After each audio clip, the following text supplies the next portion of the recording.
আমরা armed ফোর্সেসের senior লিডারশিপকে মনে করিয়ে দিতে চাই, গত 17-18 বছর ধরে তো দিল্লিকে আওয়ামী লীগ যে বাংলাদেশের করদ রাজ্য পরিণত করেছে, সেদিন তো আপনাদের মুখে আপনারা কুলু বেটে বসেছিলেন।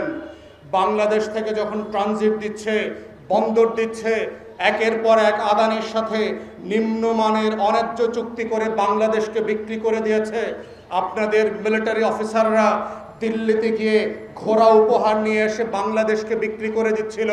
সেই দিন তো আপনাদের মুখে কোনো কথা শুনি নাই। সেই দিন তো আপনারা করিডোর নিয়ে কথা বলেন নাই, ট্রানজিট নিয়ে কথা বলেন নাই, ট্রান্সশিপমেন্ট নিয়ে কথা বলেন নাই। আজকে হঠাৎ করে 18 বছরের দিল্লির গোলামি থেকে যেদিন বাংলাদেশকে 24-এর 1400 শহীদ মিলে নতুন করে শহীদ হয়ে এই দেশকে স্বাধীন করেছে, আপনারা হঠাৎ করে দেশপ্রেমিক সেনাবাহিনী হয়ে গেলেন। আপনাদের লজ্জা লাগলো না?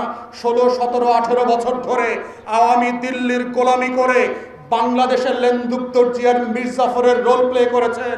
আজকে দেশের মানুষকে বুঝাচ্ছেন অন্তর্বর্তীকালীন সরকারের কি করা উচিত এবং কি করা উচিত না। আপনাদের মনে রাখা উচিত আপনাদের 17-18 বছরের আমলনামার কথা, গুম খুন, 800 আয়নাঘর করার কথা, 6500 নাগরিককে অত্যাচার নির্যাতন করে লাশ গুম করে দিয়ে ক্রসফায়ার করে হারিয়ে দেওয়ার কথা। অতএব মনে রাখতে হবে, কোনোভাবে বাংলাদেশকে সিকিম আমরা হইতে দেব না।